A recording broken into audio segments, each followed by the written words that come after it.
I have the pleasure of welcoming Raven Sinclair. And we are so fortunate to have Raven with us this afternoon.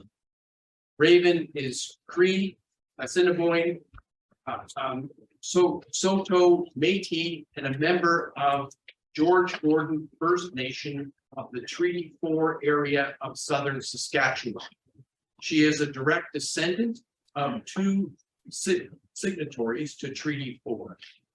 Raven has been with the faculty at the University of Regina since 2005 and was previously on faculty with the First Nations University of Canada.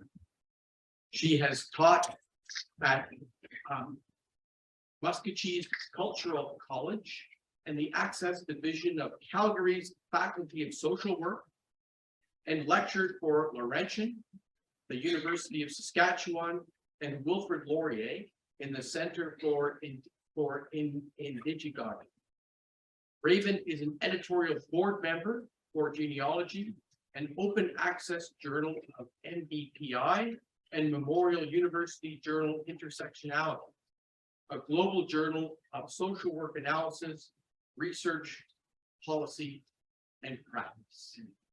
So Raven is going to give us an incredible presentation today. Raven will share her voice in song, and all I ask is that you don't record that portion of the presentation. So when she sings, please don't record the rest of it. Have at her. And so join me in welcoming Raven. And Raven, thank you so much for joining us this afternoon.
Because I'm using myself here. That's fine. Ready? What's that? Thank you very much. Rock star, right?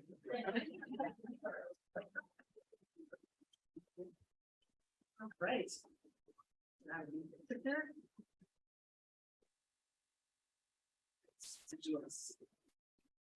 Tatse kahkiano mas kumagnak. Swap it as son was a connected question. Keep it down, Scott. No,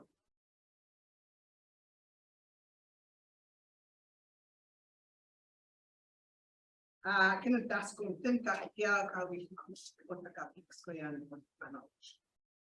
Sa Iwan mo ya a gising taman ya. Absis in what I said was readings are things. Take me to your leader.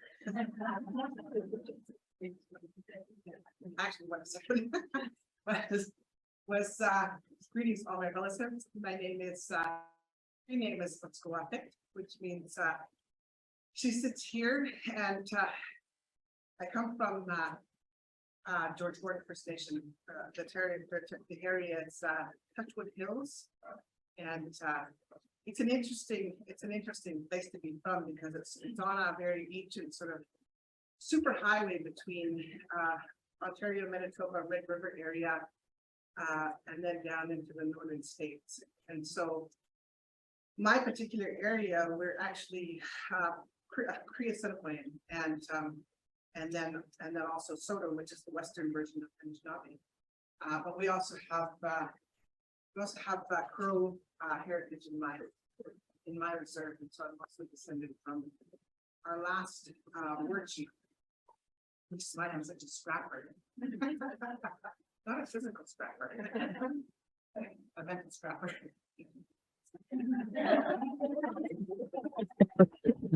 There's a strange man following me around.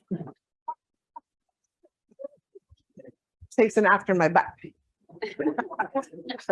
All right, let's see how this goes.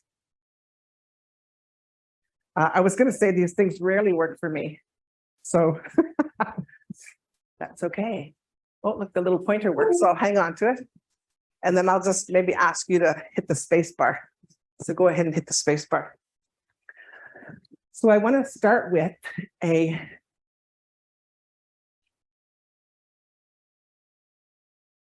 here we go. A question.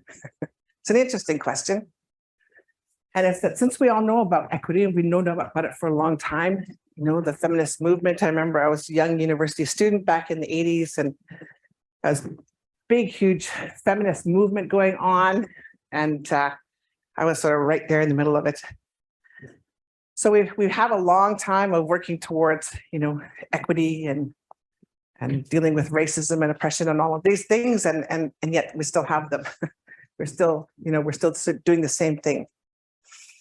And so I've been reading a lot about discrimination and racism, because it relates so profoundly to colonial history, Indigenous history. And of course, you can't read about feminism, about anti-oppression, anti-racism without reading the work of Sarah Ahmed. And if you find that you're in need of any sort of like intellectual nurturing, read Sarah's work. It's incredible. It's absolutely incredible. And she says, so, you know, often talking about sexism as well as racism is, you know, it's heard as criticism, and that it's damaging. That the actual racism or the discrimination isn't damaging itself. It's the act of speaking out about it. And so she says, if it is heard as damaging, then we need to damage institutions. I'd say, you know, we need to shake things up a little bit, and not just institutions, because, you know, we think about the power of language, and our language is very clever. We can use language to obfuscate responsibility. Say, oh, it's the system. It's not me. Oh, it's the institution. It's not me, right? But who runs all of these? Who creates these systems, these institutions? We do. We as a collective. But even that's a little tricky, because it's like, oh, well, it was all of us, right? And then we don't ever have to sort of look at our role in it. And so that's what I want to talk about a little bit. So let's go to the next slide. So I've got some stories to tell you, and I'm going to take you on sort of a little journey all over the place, but I think we'll get to a salient point at the end. So this is Nigawi Egwa Noktawi, my mother and my father, Ruth Pelche from George Gordon First Nation, and then my father Raymond from the neighboring community of Kawakatus, which interestingly was used to be called Poor Man's. And, you know, if you think back to the Depression, they were definitely poor, because my mother remembers eating gophers because all the game had been, you know, had been hunted, and it was really dry and dusty. So game move where there's, edible things. And, but the actual translation is lean man. And now my father was not a lean man, and I unfortunately inherited his genetics. But generally speaking, when you're in Saskatchewan, you can almost guess who, when the men from Cockatoos, because they're just incredibly slender, and they move really, really fast. And that's my adoption ready photograph. And I know that you're admiring my little pixie haircut. It's very stylish for the time, and also easy to handle. And it's the only picture I have of my childhood. I don't have any pictures that are younger than that. And for a long time, I thought, I must have been really happy to be getting adopted because I look so happy. And now what I understand is that I was happy until that point. And then once I was put into my, my new circumstances, I went into a state of post-traumatic stress disorder that became complex over time. And I lost my happiness for a long, long time. And I'm happy to say that I'm happy again. Thank you. Thank you. And we all deserve that, right? We all deserve to be happy. Because why not, right? We don't know how long we're going to be here. Why not be happy, right? I'll tell you how to get there. Next slide, please. So this is my adoptive family here. And about 8 months after I was removed, we moved to West Germany. So I started school in West Germany. And yes, I do speak German. Not as good as my friend Renee Watchman, but with a little bit of practice, I think it would come back. And yeah, that's a picture of me holding my dad's hand. And I have this strange look on my face because my mother was saying, smile, smile. But she had just spent, hours just berating me and haranguing me about something, some silly detail. And so it was really hard for me to, to eke out a smile, and I wasn't very successful. But, I like that picture because it reminds me that my father was my best friend. And we had a chance to really develop our relationship after my parents divorced when I was 15. Now, it's interesting because my story isn't unique in terms of having a problematic adoptive mother. And, I'll leave that for the social scientists that study motherhood and adoption. But my mother was a psychiatric nurse, and I've often said she should have been in the institution instead of working at it.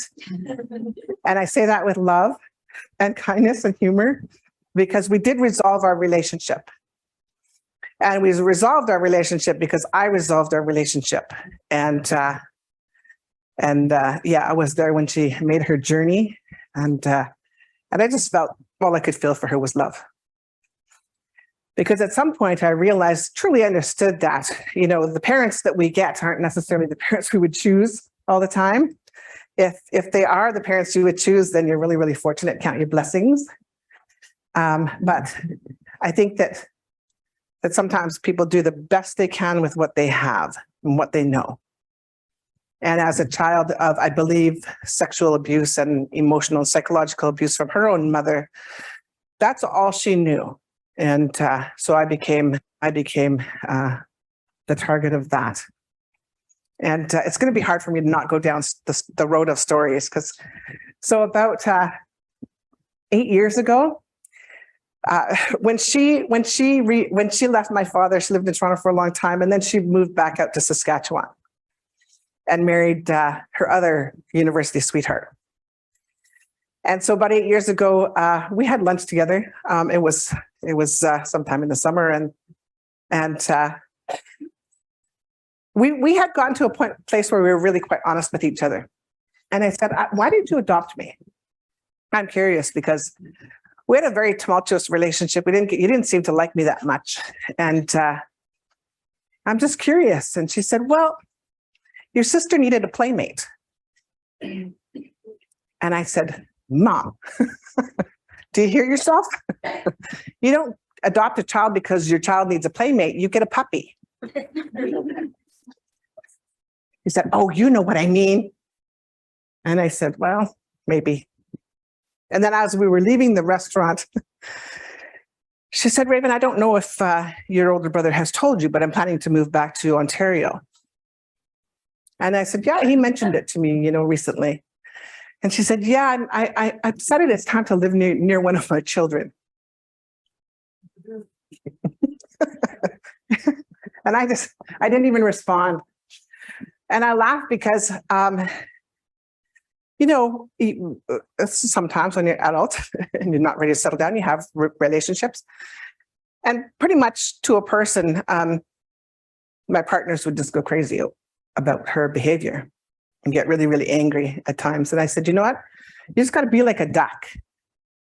Let it wash off your back because, at the time she's like in her 80s, like we're getting close to 80. It's like, there's no point at this point. And my father was a theologian and a very, very smart man. He had 7 degrees. And I decided I'm not going to catch up to him. I only have 4. So it's just the way it is. Next slide. So by the time I reached adulthood, I had complex post-traumatic stress disorder, severe depression, dissociation. It's very, very hard to grow to grow into adulthood when you're actually like not in your body. It's really, really hard. And I mean, it's like you're living in this sort of like you're living in the Matrix or something. And the best that you can do is approximate what normal is, what you think normal is. And that's also not very successful because for me, I was often sort of taken over by, triggers and memories and that sort of thing. And, this is all on the last slide. I had this phrase liminal spaces. And so a liminal space is like the space in between. And so that's where I existed because even as a child, my family was white and sort of middle to upper class. And, so we lived in fairly wealthy neighborhoods and I didn't see another Indigenous person until I was in grade 11. There was one other student in a classroom in high school. And we just kind of looked at each other from afar. And I think she was probably an adoptee as well. I did have one time when we were driving across the country to go to BC to visit relatives, my dad's relatives, and we stopped my parents saw this sign saying powwow, and this was just past Lethbridge, so it's Blackfoot territory. It said powwow this way. And I think they must have thought this would be a good cultural experience for me. And so we went to the powwow at Siksika and got out of the car, and I freaked out because I had never seen so many Indigenous people, people that looked like me. And I know they're Blackfoot, but it doesn't matter. Anywhere I go, people say, in Hawaii, it's like, oh, are you Hawaiian? They start talking to me. I go to Mexico, it's like they start talking to me in Spanish. And it freaked me out so much, I ran back to the car and I locked myself inside. And so my family went, they went wandering around a little bit and then they came back. And I knew that they were feeling a little bit sheepish. And I couldn't even explain to them what happened because I didn't understand what happened. I just had this thought that they were going to steal me back. And I didn't know who they were. And, even as a child of a very well-intentioned WASP, white Anglo-Saxon Protestant family, with that strong sort of Protestant perspective of the world and this really strong belief that Canada was free and equal and, an amazing place. And they just had no conception of my experience. And both of my parents are gone now, but even my siblings, I think they're starting to get it.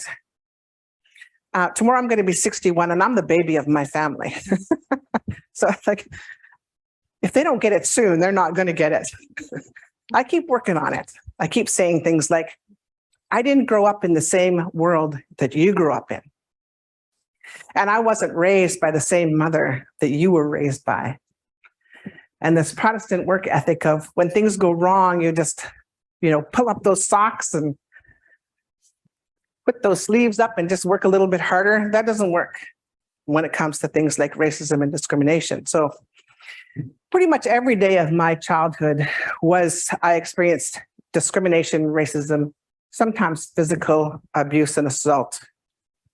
And then when I got older, inappropriate sexualization and all of the stereotypes. And here's the thing, when you've been dislocated from everything that your family, community, culture, everything, you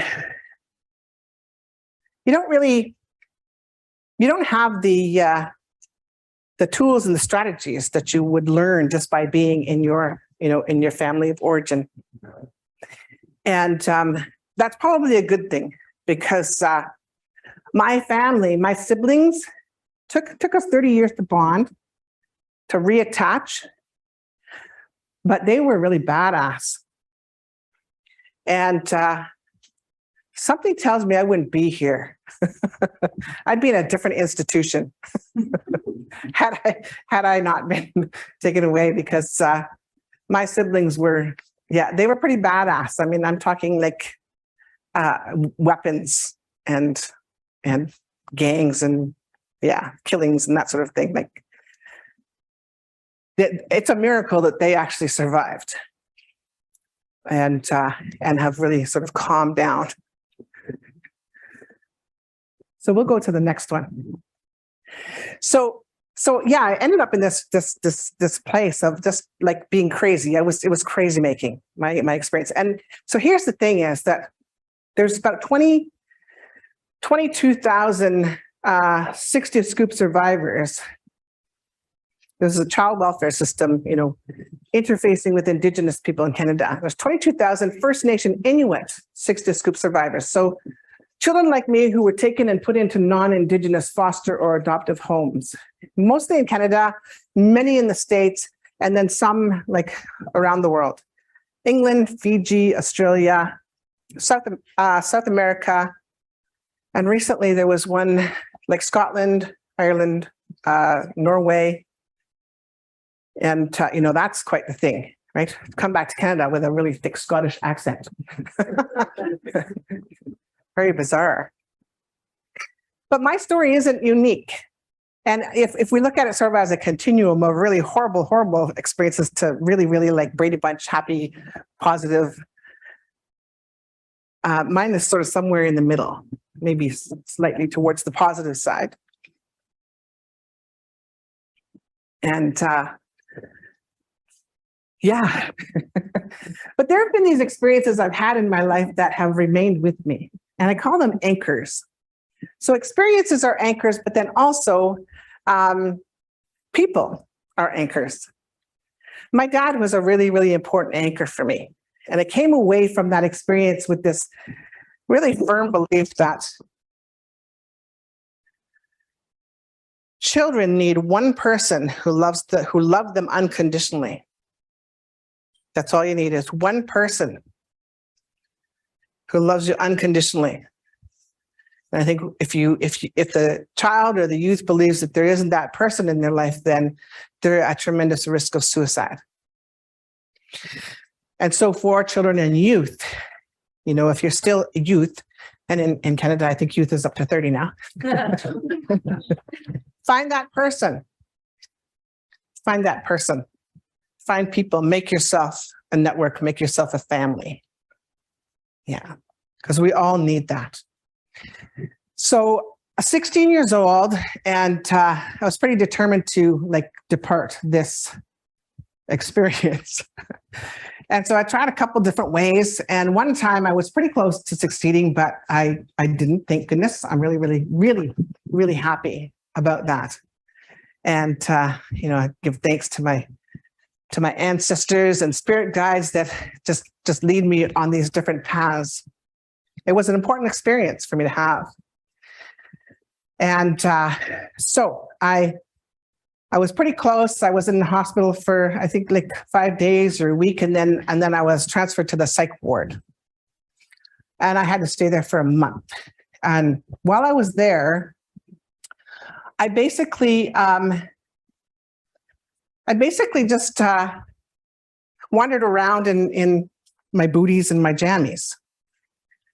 And I'm actually looking for something because I need to set a mood. Just wait.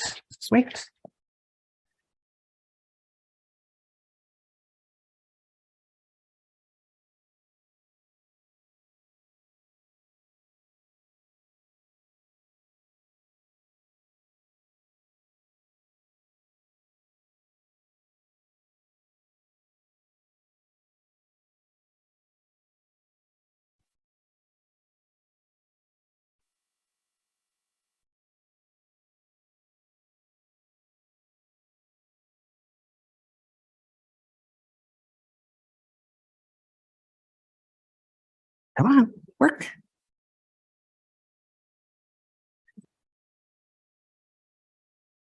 Every now and then my phone does this thing where it doesn't work the way I want it to. Do you ever have that happen?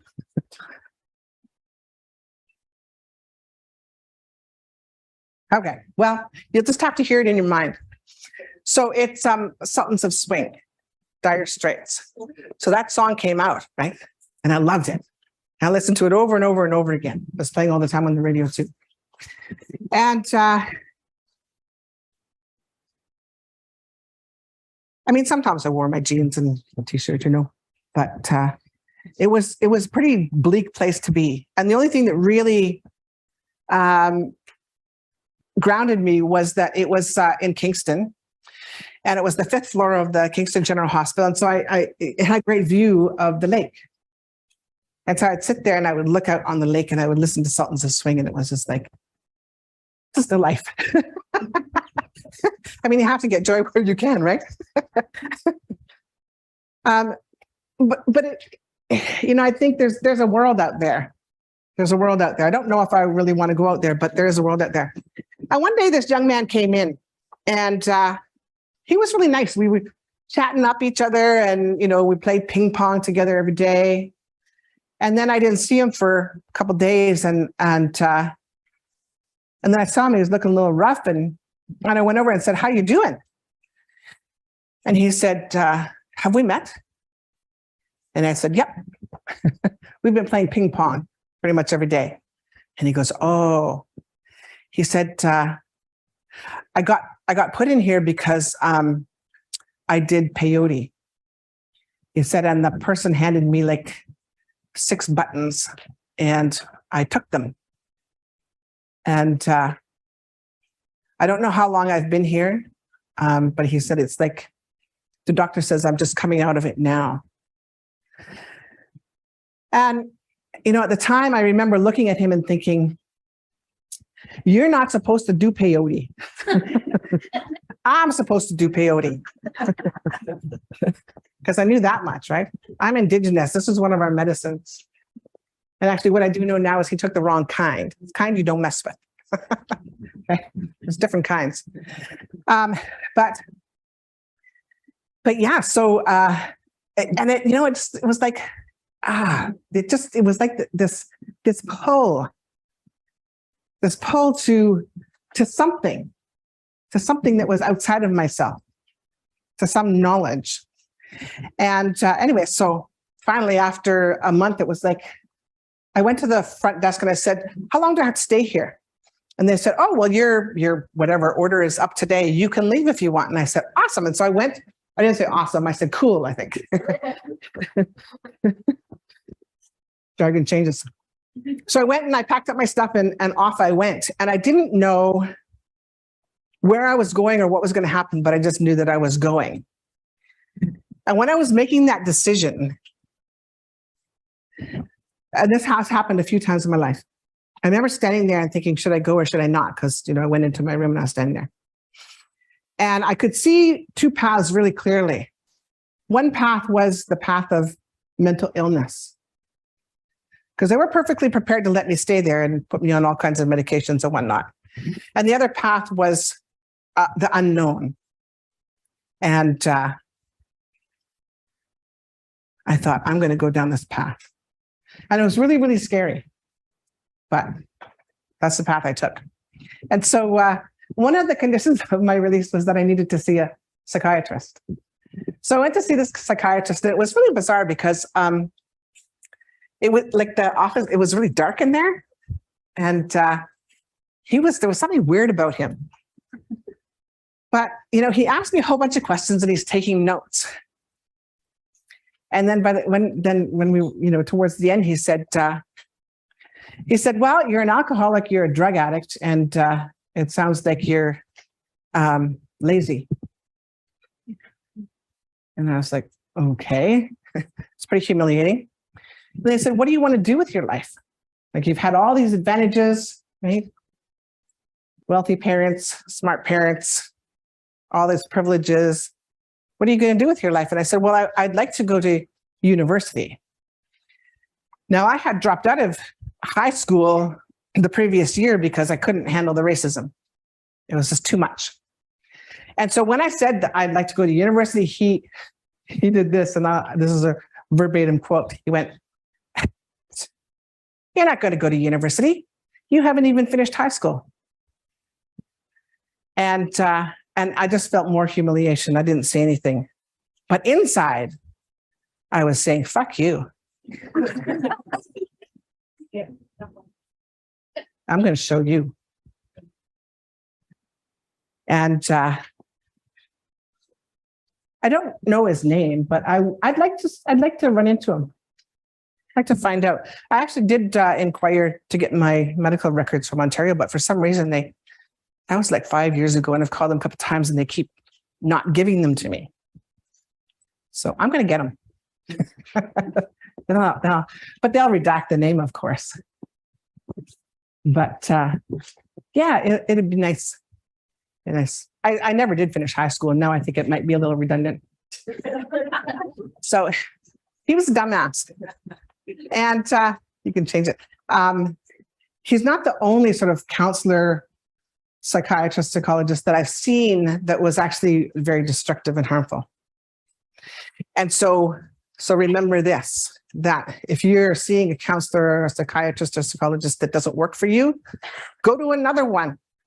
There's no rule that says you have to stay with somebody that's harming you, that's undermining your self-esteem, that's controlling you in any sort of way. The person that resonates for you, that's the person you stay with. And that doesn't mean that they don't challenge you. Okay? A good therapist, counselor, psychologist challenges you on all your bullshit, all of it. And you might get really, really mad, but you've created a really strong therapeutic alliance when you tell them to fuck off. Because they're making you think about things that you really wanted to stay away from. And I know I use the F-bomb once in a while, but sometimes it's appropriate, right? These are the things we think. So that's the story of the dumbass. Dr. Dumbass. I'm sure students sometimes say that about me too, so it's all good.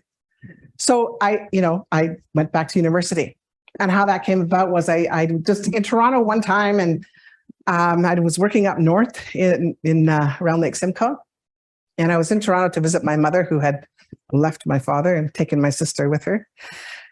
And I was in the subway and I saw this sign that said, "Are you a high school dropout?" Right? Well, that really caught my attention. And it said, "Do you want to go to university?" And it's like, speaking to me. And then there was a phone number. And so I called it. I went back to my mom's and I called it like right away. I went down and I was registered like within a day or two.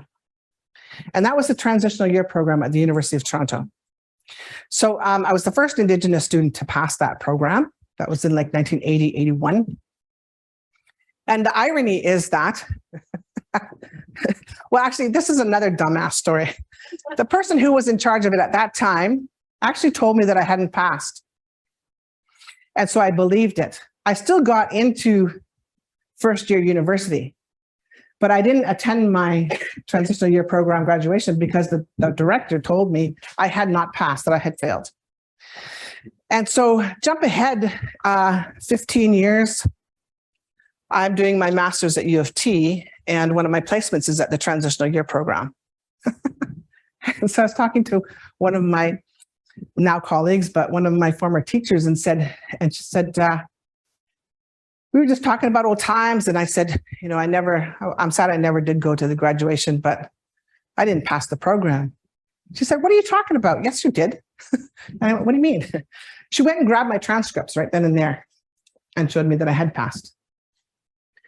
And so me being me, me doing me, I reached out to the former director and I said, I have a concern, and it's a grave concern because it's had a profound negative impact on me, caused me tremendous humiliation and shame. And it robbed me of the opportunity to celebrate something with my peers that I'll never get back. And I said, you told me that I had not passed. And frankly, you were quite delighted to be telling me that. And I said, that's not true. And I'm curious why you did that. And I got a response. And the response was an abject apology, but also a little bit of a slippery one. It's like, oh, I don't remember that. But you know, if you remember it that way, then it must have happened. And I'm really sorry about that. And it looks like you've done quite well for yourself anyway. It's like, yeah, you don't say that to Holocaust survivors, do you? Okay.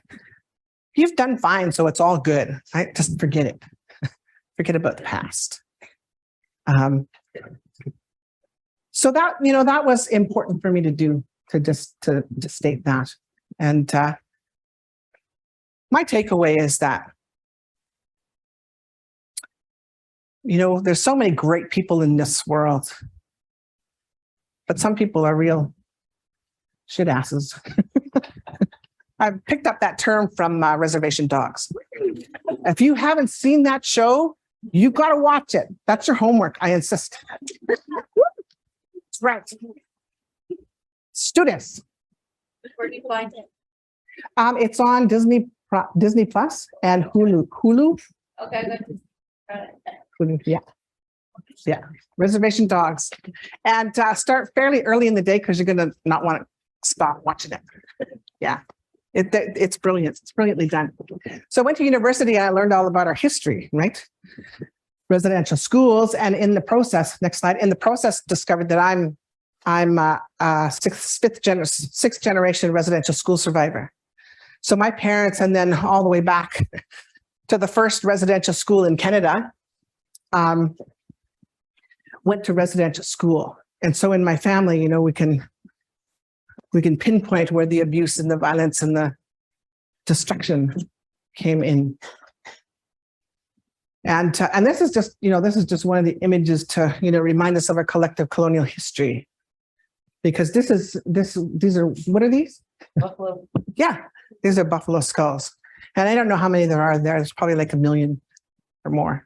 So there was the deliberate slaughter of the buffalo on not only in like Canada, but in the Great Plains, because there was a captain in the US Army who said that, you know, the way that we need to deal with this Indian problem is to like exterminate the commissary. And commissary is like your food source. And so it was very deliberately constructed that way. Excuse me. And then that's one of our chiefs, a Big Bear, Mr. Haymakwa. And you know, he was hanged for like nothing, but he was a peacemaker. And that image was taken during the starvation times.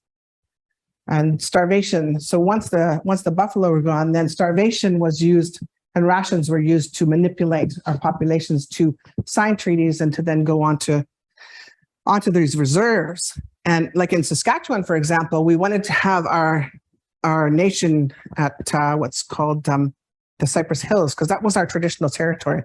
Well, all of Saskatchewan was, but this is a traditional gathering territory. And But the government, I mean, you know, of course, they knew that there was strength in numbers. And so we were divided up into 76 little postage stamp reserves all over the province. And some of us, fortunately, our reserves are near our traditional territory. Our traditional territory for my reserve is actually now cottage country because it was, you know, on this big long lake. And we're sort of like pushed over a little to the east in a big gravel pit. Yeah. So next slide. So this is the first residential school in Canada. And what's interesting is this is the only picture I've seen where there's teepees outside. And that was because that was as close as the parents could get. So they could, children and the children could see them. And I think that this was probably banned pretty quickly. Yeah, and probably they would have been chased off by the RCMP. Next slide. And so, you know, when we look at this history, like intergenerational trauma is, it leads to this, you know, intergenerational post-traumatic stress disorder. And one of my friends, Colleen, who's also an adoptee and an amazing community developer and practitioner, and she said, you know, when I saw this definition of complex post-traumatic stress disorder, I was so happy because at last I knew what was going on with me. Because she kept having symptom after symptom and dysfunction after dysfunction, and she thought she was just crazy. And she saw this and she went, that's me, and that's me, and that's me, and that's me, and that's me, to all of those, which I did too. And it's like, okay, something can be done about this. So this can be fixed. This can be fixed. It's not easy to fix it, but it's pretty awesome when you do. And the other interesting thing about trauma is that when you figure out how to deal with it, when you learn the magical recipe, you can use that in all aspects of your life. And the liberation and empowerment is just an incredible gift. So go to the next one. So the embodiment of trauma, and this is what we're talking about in terms of intergenerational trauma, is internalizing turmoil and trauma. And we know this to be true for a number of reasons. There's people standing outside there. I wonder if they're not wanting to come in here. Yeah. They are? No? It says like they are. Okay. It's like, come on in. We'll teach you a thing or two. Might not be in alignment with your class. So in 1995, when I was started social work, I had done a degree in psychology, and I started social work because I didn't want to do a master's in psychology. I couldn't handle the idea of statistics and labs and stuff like that. Yeah. I started to learn about history from an Indigenous perspective. And what was really, really cool is I came across a book called Native American Post-Colonial Psychology, written by Eduardo and Bonnie Duran. We're now no longer together, but still both amazing in their own way. And in this book, they discuss, they had a clinic in Oakland, California. And they started to notice, not just Eduardo and Bonnie, but other practitioners in there, they started to notice that regardless of the concern that people were coming into the clinic with, people were presenting with the same symptoms. And so they decided to give everyone that came in a PTSD instrument. And what they found was that 95% of all of the clients that came into the clinic could be clinically diagnosed with post-traumatic stress disorder. And, so what that tells us is that colonization and colonialism are still in operation, and they're still having this tremendous impact on Indigenous people and Indigenous youth and children. And that's why we have such incredible rates of suicide. It's like 6 to 10 times higher. In Saskatchewan, in Canada, I think, Saskatchewan in Canada? In Canada, Indigenous youth have a 200% higher chance of ending up on the street than non-Indigenous youth. And in the prisons, they say that there's around 70% of all federal inmates, male and female, have come through the child welfare system.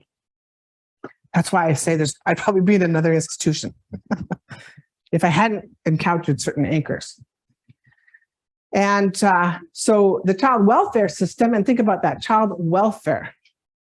There's not a lot of welfare in there when 70% of people who have gone through it end up in prison or criminalized in some way with addictions and psychological, issues that they're having to contend with. And of homeless youth, it's like 95% of all homeless youth, Indigenous youth, have come through the child welfare system. And I just watched this documentary that made me really, really mad, because it's like foster parents will fight tooth and nail to retain children.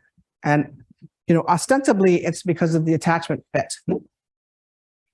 And yet we have generations of youth who have aged out of care and they end up on the street homeless because they have nowhere to go. What kind of family throws their child out at 18 when the check stops coming in? So that tells us, just how much substance there is to this attachment argument. And yeah. But now we have jurisdiction over child welfare, so things are changing. That's another story, but I can't tell you that. Got to stay on point here. Next one. Oh yeah, okay. So in context where you have, you have racism and discrimination, and I mean, this is for anyone who experiences ongoing oppression or discrimination.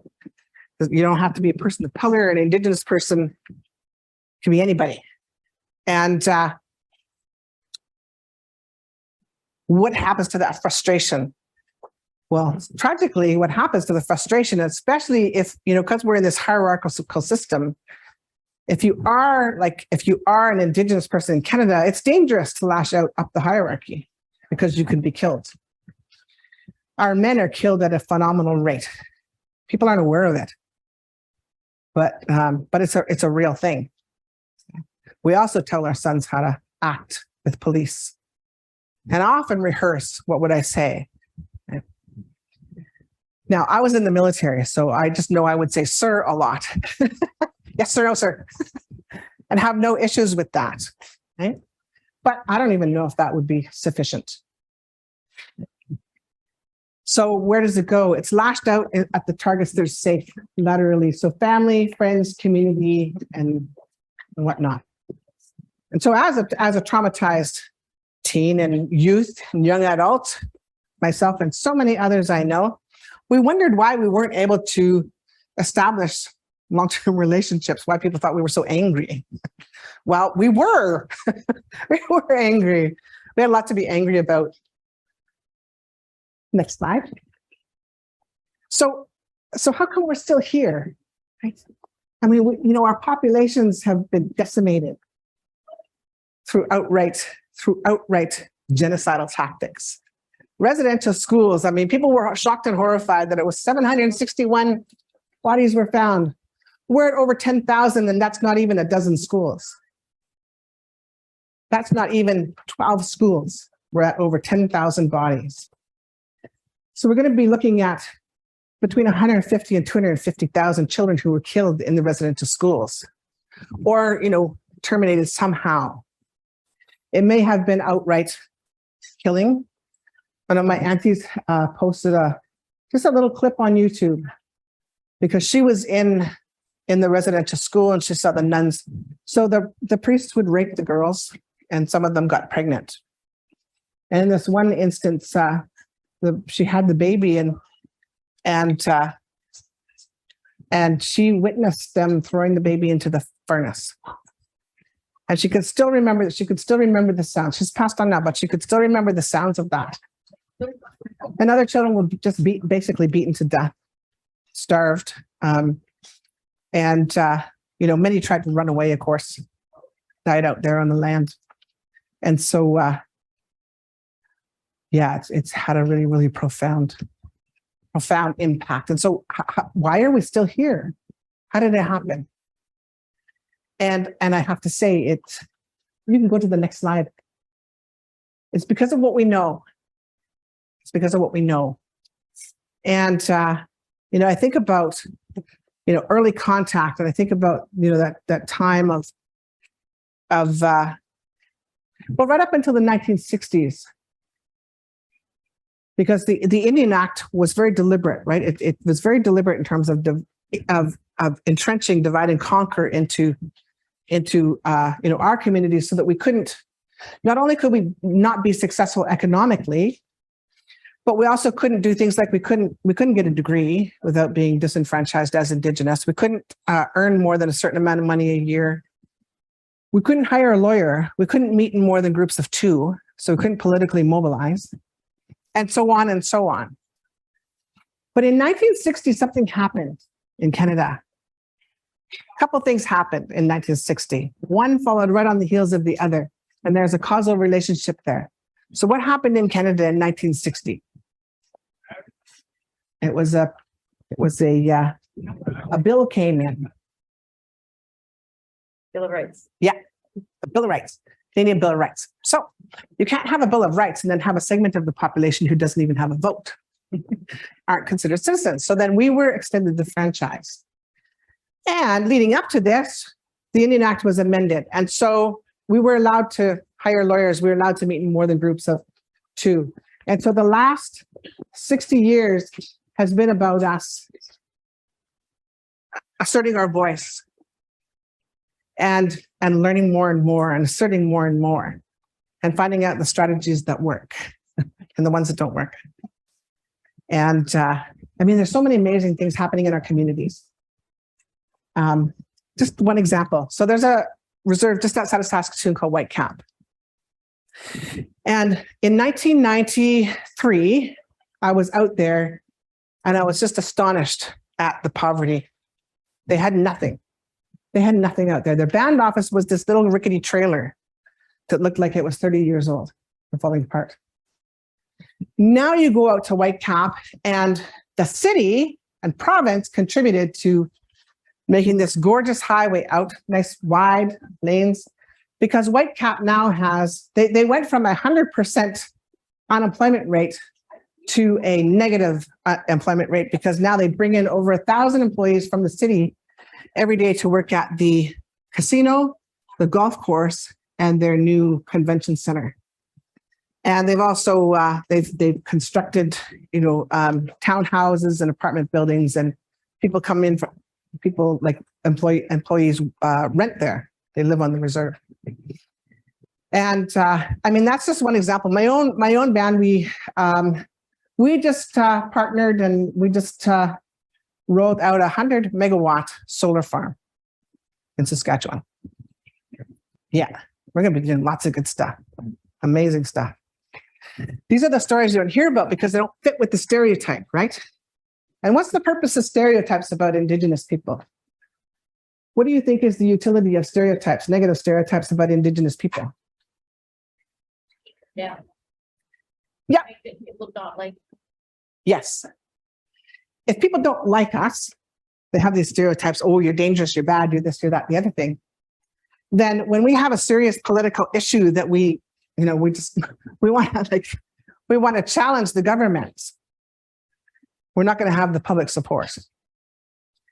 And that's really been polished since the Oka incident in the early 1990s. That's really been polished. And Harper was really, really good at that. He actually went so far as to say, we don't have any colonialism in Canada. We don't have a history of colonialism. He said that at the G9 summit or whatever it was in the States, just in the second last year of his tenure. We don't have colonialism in Canada. So I was forced to tweet an image of a file that I had acquired from the National Archives that said that the folder that said Department of Colonization. 1927 to 1932, I believe it was. Yeah, department. And most cities have a have like a colonial road or a colonial avenue, the Queen refers to us as what? The colonies, or I should say the King, the colonies. It's what we know, and what we know is just incredible. It's profound because, and it's knowledge that we've had forever, and it's knowledge that's been developed empirically, through like a scientific method, tried and tested, and so I go into groups, and if you don't have a whole lot of Indigenous friends, or you don't go out to the reserve. What's that? Pardon? We're going to have to end soon because I've got a class of 150 waiting outside that was supposed to come in at 2. Oh, really? Oh, okay. So 1 to 2:30 is like not on the table. Right. Okay. I'll get to the point then. I'll get to the point. Okay. Where was I? Oh, yes. There's no sound. I'm very comfortable in saying you don't know who we are. And I was really comfortable saying that to 107 participants, and most of them were judges and lawyers and ministry workers, because I was talking about Indigenous child welfare. And you don't know who we are and what we know and what we can do. People will look at us and say, you're passive, right? Because we'll go and we'll pray and we'll smudge, but there's a reason for that. Because it's in alignment with natural law. And so we know a lot about natural law. So I'm going to have to darn, this is really a shame. Darn, poor students. Okay, next slide. So keep going. We're going to have to skip, let's skip to, there's going to be a picture that comes up. Oh, here we go. So my daughter ordered me a long, long time ago when she was really little to always have pictures of her. So this is my stunningly gorgeous daughter who has been doing aerial arts for, this is her 9th year now. She's starting to teach. But what the slide is about is that, we're often not taught, what does it mean to be an adult? These are very specific teachings that we've been given. What does it mean to be an adult mentally, emotionally, spiritually, and physically? Right? There's certain responsibilities that go along with becoming an adult. We didn't have youth. We didn't have a youth period of life. It's like when you're 12, you hit 12, 13, 14, you hit puberty. You go from child to adult, young adult. And of course, the expectations are sort of commensurate with experience. But when my daughter, reached that age, it was like, okay, here's how we're going to relate. And then when she reached 16, it was another sort of benchmark. Here's how we're going to relate. Now I'm preparing her to be 18, the age of, majority. And, but I think I've done an okay job. I don't tell her what to do. I don't control her. She makes her own decisions within reason. I only intervene if I think it's not a good decision, like the other day when her and her friends went to take pictures on the train tracks. And I said, no. She said, there were no trains. And I said, yeah, and my 2 friends who died on train tracks probably thought the same thing. Don't do it again. End of discussion. But, she's an incredibly empowered human being. She has her, sometimes she needs mommy, and that's good. And then she goes out into the world and does her amazing thing. So we'll keep going. Right here. So I'm gonna have to leave you with just a taste of this. And I'm sad. I'm sad because I've got so many good stories to tell you. So I'm sad. Maybe I can actually finish some of this on a Zoom recording and send it so that you can see it. Because I've got the seagull story you're going to want to hear. But here's an example of what we know in our Indigenous culture. So we have what's called Manituwe Kwewina, which is creator's laws. And in Cree, we call them Nehia Weswewina, which is Cree laws. But these laws are not just for Cree people, they're for all human beings and all beings. Animals follow natural law already. They don't need this information. Humans, we do, because we also have free will. We have higher thinking powers. So these laws, as the story goes with Sucky Chuck or Trickster Coyote was just doing his thing one day, and Creator said, I want you to go to the top of Okimawasquache, which is like this little blip, this little hill in Saskatchewan, but to us it's very, very high. And you can see really, really far. From there, usually in Saskatchewan, you can see your ex walking away for 3 days. From the top of Okimawasquache, probably a whole week. So he went up and he prayed and he did a ceremony, maybe fasted, and Creator gave him these laws. We'll go to the next slide. And so there's 4 main ones. There's many, many, many laws, but here's 4 main ones. These are very difficult to live by. These were taught to me by Sylvia McAdams. She's the founder of Island More. And her parents were hidden from the residential school system. So she comes from an unbroken line of non-residential school goers.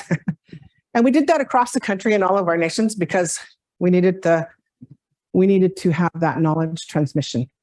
Her parents didn't even speak English. And so Pastahuin, Oshtinewin, and Oshtinemuin. The first 2 speak to how we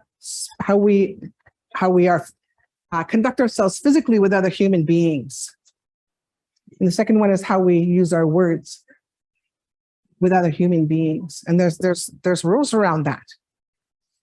Right? And so if we yell and we hit people and scream and swear like the lady did to me on the way here, told me I should freaking learn how to drive. Gave me the finger too. That's against the rules. That's in contravention of natural law. So I worked through it and I laughed and just sent her, a little love bubble and hopefully things will be fine for her. I doubt it though. And then the other 2 are how we conduct how we conduct ourselves physically with non-humans, so animals, plants, the earth, the air, the environment, the universe. And then how we use our words in relation to these non-human beings. Very, very difficult to live by those laws, but they exist.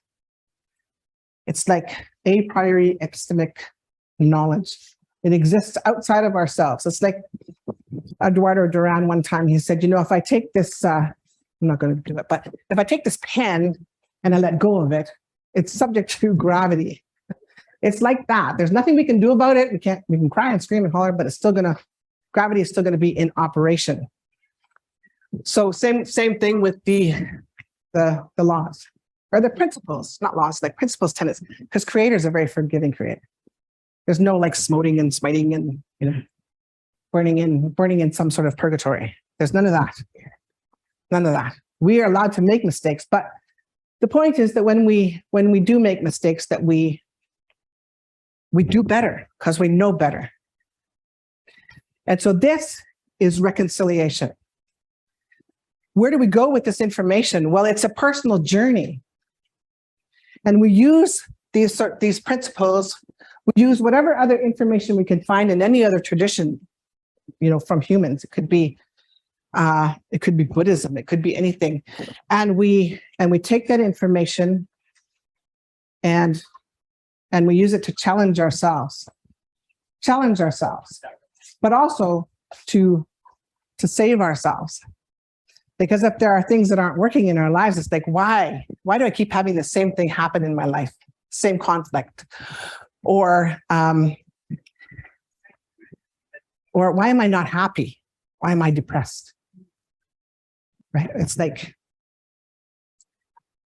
make a list and pursue the supports that you need to liberate yourself. Because if each one of you isn't happy and content and really aware of, what you think, why you think, and then how you feel about the things you think, and then why you do, why you conduct yourselves in a certain way, you can never participate in reconciliation. We have to reconcile with ourselves first. And then once we get that in order, then we look at each other and we know that Indigenous principles, like all my relations, we look upon each other and we know that we are all related, that we're all family. It's scientifically proven that if we could see each other in molecular form, we wouldn't have a clue who each other was. We just manifest differently, in the light. But we're all the same. So we treat each other like brother and sister and relative. And just think what a world we live in. We looked upon each other and it's like my sister, my brother. We would make different choices in how we interact and how we come together. And I want to thank you for being here because it tells me that you're interested and you're willing and your spirit is pulling you here. You know, the ancestors prayed 7 generations ago for us to be here today, for our spirits to all come together in this room and participate. Even the people that left early, maybe they went to class or they just didn't like what I was saying. They were scared. That was by design. Everything is by design.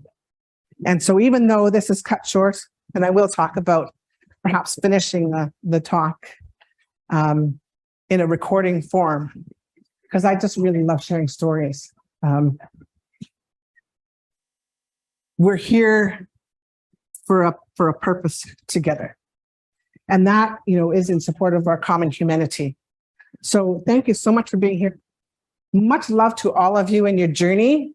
And I'm just a Google search away.